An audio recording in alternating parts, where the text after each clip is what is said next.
নমস্কার। পশ্চিমবঙ্গের রাজনীতি এই মুহূর্তে কিছুটা নিস্তরঙ্গ। জীবন কৃষ্ণ সাহার ঝোপের মধ্যে মোবাইল ফেলে দেওয়া ছাড়া বা কাদা মাখামাখির ঘটনা ছাড়া খুব একটা কিছু নেই।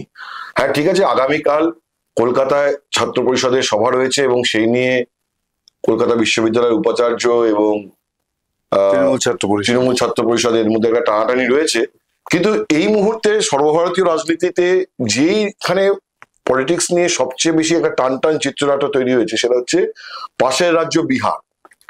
বিহারে ভোট হবে নভেম্বরে। তার আগে কি বলছি, ধরুন গত 6 মাস আগে থেকেই এমন একটা ধারণা সর্বভারতীয় সংবাদ মাধ্যমে ছিল যে বিহারে ড্যাং ড্যাং করে বিজেপি জিততে চলেছে এবং বিজেপি বা এনডিএ জোট, সেখানে কোনো রাজনৈতিক বাধা নেই, কোনো প্রতিদ্বন্দ্বিতাই নেই।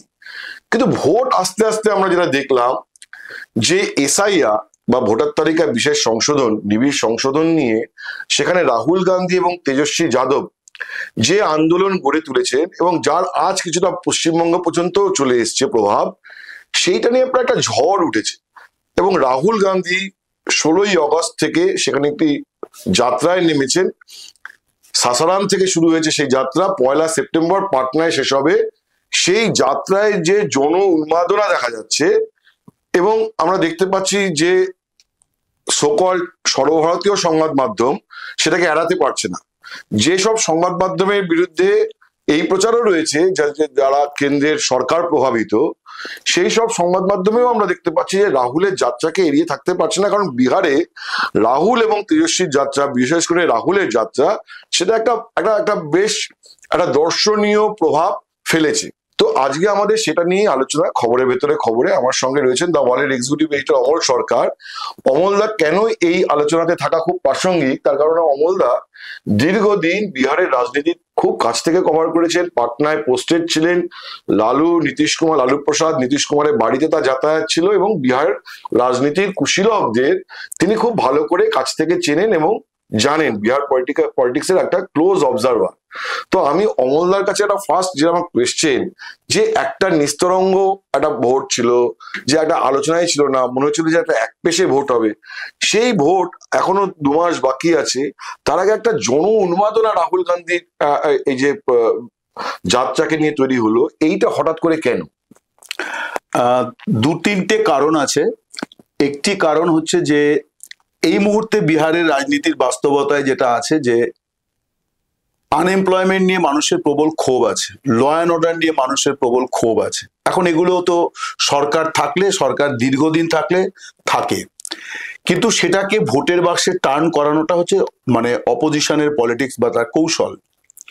রাহুল গান্ধী এই প্রথম কংগ্রেসের রাজনীতিতে, আমি বলবো এই প্রথম একটা নতুন রাজনীতি শুরু করেছেন। প্রথম যে রাজনীতিটা উনি করলেন, পদযাত্রার রাজনীতি, যেটা ভারত জোড়ো, সেটাতে উনি সম্প্রীতির রাজনীতি করলেন, যে সম্প্রীতি রক্ষা করতে হবে, ধর্ম, জাত পাত সব মিলিয়ে। সেটা একেবারে সে কাশ্মীর পর্যন্ত হলো, কন্যাকুমারিকা থেকে। তারপর আবার আমরা দেখলাম যে মণিপুর ইস্যুতে উনি ন্যায় যাত্রা করলেন। মণিপুর থেকে মহারাষ্ট্র উনি ন্যায় যাত্রা করলেন। এখন উনি এই ন্যায় যাত্রাকে আরেকটা উন্নততর ন্যায়, যে ন্যায়টা স্থাপিত হবে হচ্ছে নির্বাচনের মধ্য দিয়ে, অধিকার যাত্রা, যে নির্বাচন আমার ভোটাধিকার, আমার ভোট আমি দেবো, যাকে ইচ্ছে তাকে দেব, এই যে কনসেপ্ট নির্বাচনের, সেইটাকে উনি নিয়ে এসছেন। কংগ্রেসের পলিটিক্সে দেখা যাবে যে বরাবর একটা পপুলিস্ট নেতাকে সামনে রেখে কংগ্রেস তার অনেক বিজয় আছে, কিন্তু এই যে বুথ কেন্দ্রিক রাজনীতিটা, এখানে রাহুল গান্ধী কিন্তু একই সঙ্গে কংগ্রেসের ভুল ধরিয়ে দিচ্ছেন। উনি প্রথম মহারাষ্ট্রে বললেন যে 45 লাখ ভোটার ওখানে অ্যাড হয়েছিল বিধানসভা ভোটের আগে, জাস্ট 6 মাসের মধ্যে। এটা কি করে সম্ভব হলো? রাহুল গান্ধী এই কথাটি বললেন, অর্থাৎ প্রদেশ কংগ্রেস এটা টের পেল নির্বাচনের পর। কর্ণাটকে উনি যে ঘটনাটি বলেছেন, যে তদন্ত রিপোর্ট, লোকসভা নির্বাচন 1 বছর আগে হয়েছে, তারপরে উনি বলেছেন, তার মানে ওনার দলকে উনি এইভাবে মোটিভেট করছেন যে দেখো, নরেন্দ্র মোদীকে আমরা সংসদে বুঝে নেব। এবং রিসেন্টলি উনি এই অধিকার যাত্রায় বলেওছেন যে নরেন্দ্র মোদী কোনো ব্যাপার নয়, আমি ওকে 3-4 বার মিট করেছি, আমি লোকটাকে বুঝে গেছি। কিছু না, নরেন্দ্র মোদী কিছু নয়, কোনো ব্যাপার না, নরেন্দ্র মোদী কোনো ব্যাপার না, ব্যাপারটা বুথ। এই যে যেটা বামপন্থীর এক সময় করেছে পশ্চিমবঙ্গে, বা তৃণমূল পশ্চিমবাংলায় যে জিনিসটা করেছে, সেইটা কংগ্রেসের রাজনীতির ঘরানার মধ্যেই কখনো ছিল না। এই যে রাহুল গান্ধীর প্রচার যে গ্রাসরুটে চলে যেতে, যে ভোট চোর গদ্দি চোর, এক্স্যাক্টলি, বুথ বাঁচাও, এই যে ব্যাপারটা উনি নিয়ে চলে এসছেন, এইটা কংগ্রেসের কিন্তু একটা নতুন জিনিস উনি নিয়ে এলেন, যে কংগ্রেসকে এখন এইভাবে ভাবতে হবে। কংগ্রেসের নেতারা যদি এভাবে ভাবতেন, তাহলে মহারাষ্ট্রে 45 লাখ, কারণ কংগ্রেস তো মহারাষ্ট্রে দুর্বল নয়, কর্ণাটকে তো সরকার চালাচ্ছে, তাহলে সেখানে কেন ধরতে পারেনি? তার মানে বুথ কেন্দ্রিক যে রাজনীতিটা করা দরকার নির্বাচনী পলিটিক্সে, যেটা খুব গুরুত্বপূর্ণ, সেইটা উনি ওনার দলকেও শিক্ষা দিচ্ছেন, এবং উনি বিজেপিকে মহাবিপাকে ফেলেছেন। যে কারণে আমি বলছি, বিজেপির আমরা দেখেছি সবসময়তে যে যখনই অপোজিশন কিছু একটা করে, তখন তারা একটা পাল্টা। যেমন ধরা যাক, যখন অপারেশন সিঁদুর নিয়ে প্রচুর প্রশ্ন উত্থাপিত হয়েছে, তখন হঠাৎ করে কাস্ট সেন্সাস নিয়ে চলে এলো। মানে কেউ ভাবতেই পারেনি যে যখন এখন এসআইআর, তখন এখন ভোটার তালিকায় সংশোধন এবং ভুয়ো ভোট, ভুতুরে ভোট নিয়ে যখন কথা হচ্ছে, তখন সংসদের ভোট চুরি নিয়ে, তখন সংসদে একটা বিল নিয়ে আসলো, যে বিলটা বলছে যে 5 বছরের বেশি শাস্তি হতে পারে এমন অপরাধে 30 দিন জেলে থাকলেই বদি ছাড়তে হবে। অথচ ঘটনা হলো, পার্লামেন্টে বিজেপির এখন যা স্ট্রেংথ, এনডিএ স্ট্রেংথ, 2/3 মেজরিটি নেই, এই বিল পাস করাতে পারবে না, শুধুমাত্র দৃষ্টি ঘোরাতেই না। আমি তাহলে আবার বিহারে ফিরে আসছি অমলদা। তার মানে বিহারকে এপিসেন্টার করে রাহুল গান্ধী যে ভোট চোর গদ্দি চোর যে প্রচার তুলেছে, তার মানে তার অভিঘাত এতটাই যে মুখ ঘোরাতে বিজেপিকে একটা নতুন কনস্টিটিউশন অ্যামেন্ডমেন্ট বিল পার্লামেন্টে। হ্যাঁ, মানে এটা তো, এবং শুধু তাই নয়, এটা নিয়ে খুব দীর্ঘ আলোচনাতেও গেল না, কারণ তারাও বুঝে গেছে যে এটাও মিসফায়ার হয়ে গেছে, ফলে রাতারাতি ওটাকে ইয়েতে পাঠিয়ে দিল। তাহলে আমি আজকের যে তথ্যটা সেটা বলি, যে রাহুলের এই যে বিহারের যাত্রা, এই যাত্রার ফলে বিজেপিকে এতটাই মানে আন্নার বা পার্ট আপ দেখাচ্ছে। ইভেন আজকে আমি ইন্ডিয়ান এক্সপ্রেসও দেখছিলাম, লিজ ম্যাথিউ স্টোরি করেছে, লিজ আমার খুব ঘনিষ্ঠ বন্ধু, ওর স্টোরিতেই দেখছিলাম যে বিজেপি প্ল্যান করেছে যে 38টা জেলায় বিজেপি প্রেস কনফারেন্স করাবে। শাহনওয়াজ হোসেন, রবিশঙ্কর প্রসাদ, রাজীব প্রতাপ রুডি। কিন্তু আমি জানি অমলদা, যে গত 20 বছর 25 বছর ধরে এই ফেস গুলো না স্পেন্ড ফোর্স হয়ে গেছে। শাহনওয়াজ হোসেন একটা সময় আর নেই, অটল বিহারী বাজপেয়ী সরকারের সময় অসামরিক বিমান মন্ত্রী ছিলেন, কিন্তু তাকে দীর্ঘদিন বিজেপি ইররিলেভেন্ট করে রেখেছে। রাজীব প্রতাপ রুডিকে এতটা ইররিলেভেন্ট করে রেখেছে যে রাজীব প্রতাপ রুডি এখন প্লেন চালান। এখন রাজীব প্রতাপ রুডি পাইলটের পেশায় ফিরে গেছেন, প্লেন চালান। তাকে প্রেস কনফারেন্স আবার নিয়ে আসা, পলিটিক্সে ইররিলেভেন্ট ফেস গুলোকে নিয়ে আসা, এসে আবার প্রেস কনফারেন্স করানো এই 38টা জেলায়, এটাই বোঝা যায় যে বিজেপি কোথাও একটা রাহুলের এই যে যাত্রা, তার একটা হিট বা প্রভাব বিজেপি ফিল করছে। আমি আবার কোর জায়গায় ফিরে যাচ্ছি অমলা তোমার কাছে, সেটা হচ্ছে যে এই ভোট চুরি যে অভিযোগ, এটা কি বিহারের প্রান্তিক পিছিয়ে পড়া যাদব, মুসলিম এবং ইভেন আপার কাস্ট যে কংগ্রেস বা আরজেডি ভোট, তাদের কি কোনো জায়গায় বিচলিত করে ফেলেছে? বিচলিত করেছে অবশ্যই। এবং রাহুলের এই যে সিদ্ধান্তটা যে বিহার দিয়ে শুরু করব, এটাও একটা মাস্টার স্ট্রোক। এই জন্য বলছি, পশ্চিমবঙ্গের মতো বিহারেও দীর্ঘদিন কংগ্রেস ক্ষমতায় নেই। 1990-তে লালু প্রসাদ মুখ্যমন্ত্রী হন, লালু যখন জেলে চলে যায়, ওর স্ত্রী মুখ্যমন্ত্রী হন, তিনিও 10 বছর ছিলেন। তারপরে 2005 থেকে নীতিশ কুমার টানা মুখ্যমন্ত্রী। কংগ্রেস কিন্তু কখনোই ওখানে ক্ষমতায় আসতে পারেনি, কিন্তু কংগ্রেসের একটা সাইজেবল ভোট পার্সেন্টেজ আছে, যেটা পশ্চিমবঙ্গের থেকে ফারাক। ভোটটা তাদের এখনো আছে, এবং এই ভোটের মধ্যে সব রকম ভোটার আছে, মুসলিম আছে, দলিত আছে, ওবিসি আছে, সবাই আছে, এবং আপার কাস্টও আছে। বিহারে যে বিষয়টা হচ্ছে যে তেজস্বী যাদব, তাদের হাতে একটা স্ট্রং ভোট ব্যাংক আছে, এবং তার সঙ্গে কংগ্রেস, এবং এর সঙ্গে যে বিষয়টি আলোচনায় চলে এসেছে যে 65 লাখ ভোটার, এই 65 লাখ ভোটারের মানে তার যদি আমরা সামাজিক বিভাজন মানে বিন্যাসটা দেখি, তাহলে তারা কারা?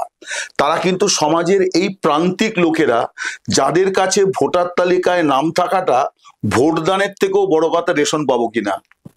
কালকে আমি যদি নাগরিক না থাকি, আমার রেশনটা বন্ধ করে দিতে পারে। আমার যদি ভোটার তালিকায় মানে ভোটার আই কার্ডটা না থাকে, আমি মাইগ্রেন্ট ওয়ার্কার হিসেবে অন্য রাজ্যে গিয়েও তো চাকরি করতে পারবো না। তার মানে এটা হচ্ছে জীবিকার প্রশ্ন, পেটের প্রশ্ন। এবং রাহুল গান্ধী আরো একটা কারণে করেছেন। রাহুল গান্ধী যে ন্যায়ের রাজনীতি শুরু করেছেন, যে রাজনীতিটা কংগ্রেস কখনো করতো না, সামাজিক ন্যায়ের রাজনীতি আমরা সবসময় দেখেছি সোশ্যালিস্টরা করতো, ইউপি বিহারে কিছুটা, তামিলনাড়ুতে, কর্ণাটকেও ছিল, কংগ্রেস কখনো এটা করেনি। কিন্তু রাহুল গান্ধী গত 5 বছর ধরে এই যে কাস্ট সেন্সাস বিজেপি মেনে নিল, এটা তো রাহুলের দাবি। রাহুল বলেছিল যে কাস্ট সেন্সাস করাতে হবে, বিজেপি আটকাচ্ছিল, তারা বাধ্য হলো। তার কারণ বিহার হচ্ছে এই সামাজিক ন্যায় রাজনীতির একটা উর্বর ভূমি। কারণ এটা এখন আর সেইভাবে উত্তরপ্রদেশের থেকেও বিহারে, তার কারণ বিহারে লালু প্রসাদ এখনো বেঁচে আছেন। একটা কথাই ছিল, জব তক সামোসা মে আলু তব তক বিহার মে লালু। লালু প্রসাদ মুখ্যমন্ত্রী নেই মানে কিন্তু এটা নয় যে লালু প্রসাদ রাজনীতিতে নেই। লালু প্রসাদের কিডনি প্রতিস্থাপন হয়েছে, তিনি মঞ্চে ছোটাছুটি করতে পারেন না মানে কিন্তু তা নয় যে উনি রাজনীতিতে নেই। ভেরি মাচ উনি জেলে থাকা আর জেলের বাইরে থাকা আসমান জমিন ফারাক। এটা উনি 2015-এ প্রমাণ করেছেন, 2019-এ প্রমাণ করেছেন, 2024-এ প্রমাণ করেছেন। ফলে এই যে সামাজিক ন্যায়ের যে উর্বর ভূমির জায়গা, সেইখানে রাহুল গান্ধী তার এই পলিটিক্সটাকে এখন মেশাচ্ছেন যে রিজিওনাল পার্টি যারা সামাজিক ন্যায়ের রাজনীতি করে, আমি তাদেরকে তো দুচ্ছাই করিই না, আমি তাদের রাজনীতির সঙ্গে কংগ্রেসের রাজনীতিকে মেশাচ্ছি। যে কারণে এই যে জনজোয়ারটা দেখা যাচ্ছে, অর্থাৎ পাড়ায় গ্রামে যারা কংগ্রেস, যারা আরজেডি, তাদের মধ্যেও একটা মিক্সিং হচ্ছে। কারণ কোন রকম বিরোধ নেই।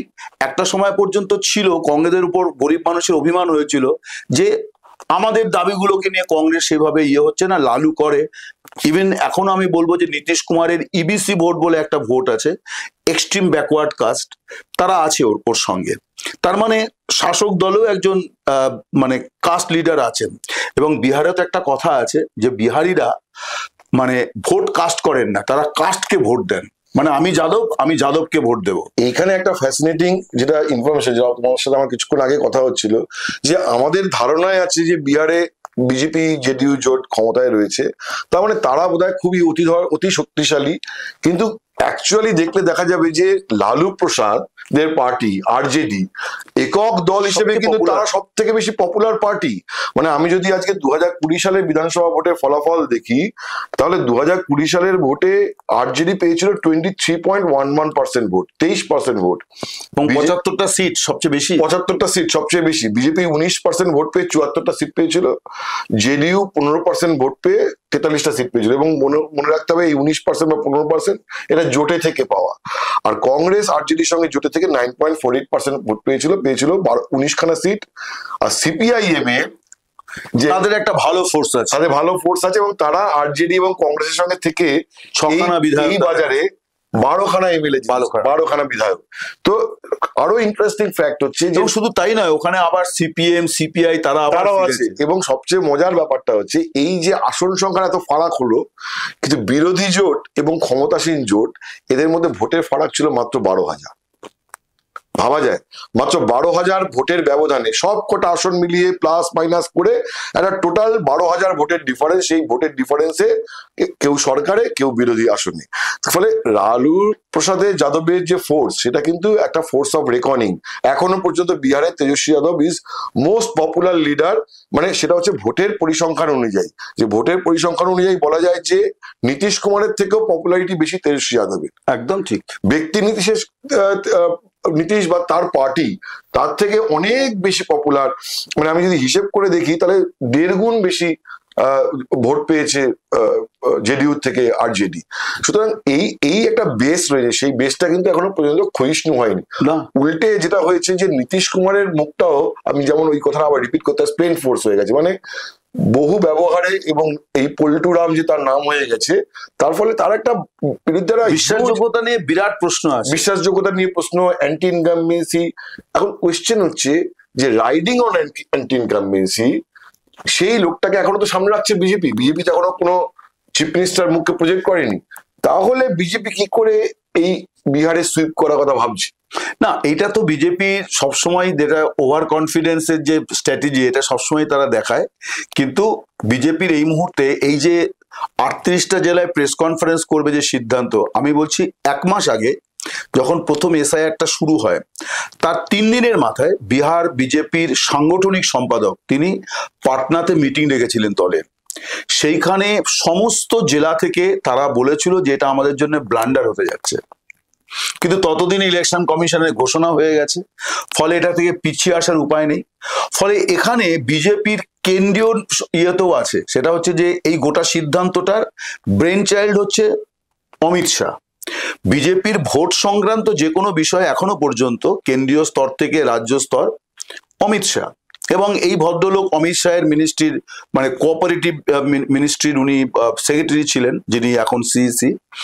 তো এই প্রথম অমিত শাহের একটা সিদ্ধান্তকে কেন্দ্র করে কিন্তু পার্টি বড় ধরনের বিপাকে পড়ে গেছে, বড় ধরনের বিপাকে পড়ে গেছে। কারণ বিজেপি ওখানে বুঝতে পারছে, আমি আজকেই বিহারে একজন আমার বন্ধুর সঙ্গে কথা বলছিলাম, সে বলছিলেন যে এই যে 65 লাখ, এই 65 লাখের মধ্যে বিজেপিরও প্রচুর লোক আছে, এবং তারা তো মানে নানানভাবে দলকে বিব্রত করছে যে আমার ভোট, আমার নাম নেই, এই যে ইয়েটা। প্লাস এই ইস্যুটা তো বিজেপি দাঁড় করাতে পারলো না, কারণ ফাইনালি তো ইলেকশন কমিশন বলেছে যে যাদের নাম তুমি বাদ দিয়েছো তাদেরকে সুযোগ দিতে হবে, এবং ঢেলে লোকেরা অ্যাপ্লাই করছে।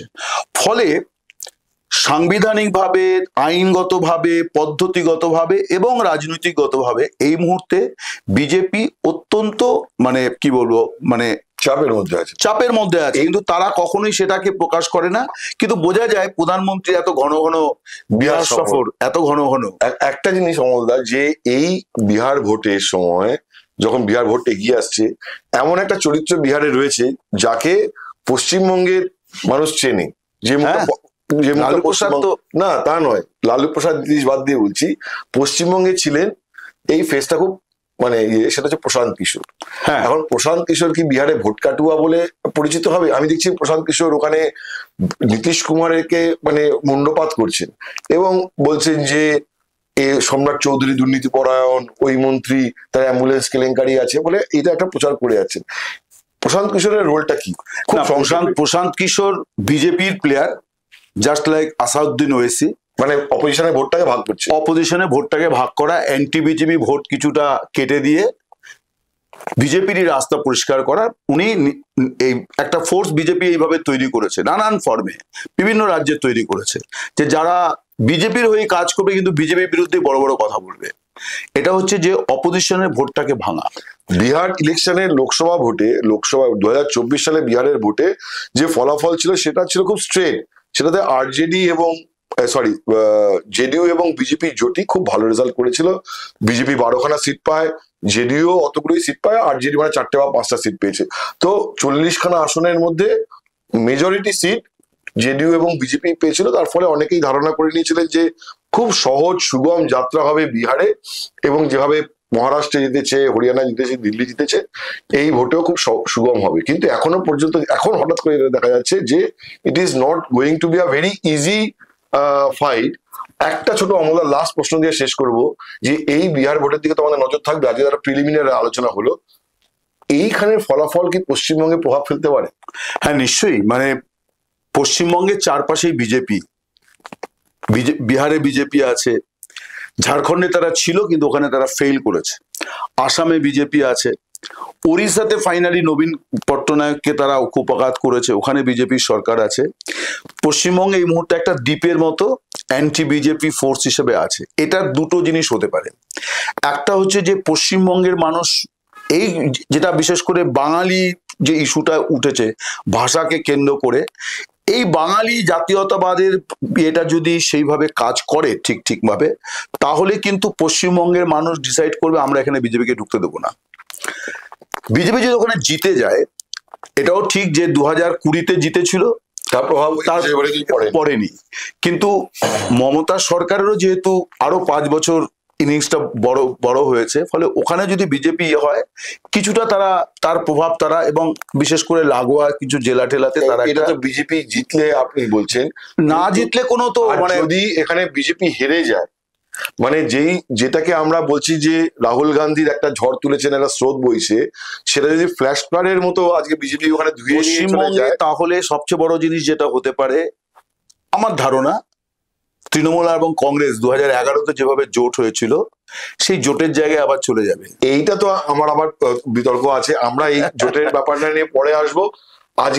আজকে আলোচনা এই পর্যন্তই। যে বিহারে যে রাহুল গান্ধী ঝড় তুলেছে, সেই ঝড়টা কোনো কনক্লুসিভ ডিসিশন পর্যন্ত এই কংগ্রেস এবং আরজেডি কে নিয়ে যেতে পারে কিনা, এবং বিজেপি সেটাকে কি করে মোকাবিলা করে বা বিহারের ফলাফল কি হয় সেদিকে আমাদের তো নজর থাকবেই। আজ এ পর্যন্তই, নমস্কার, শুভরাত্রি, ধন্যবাদ।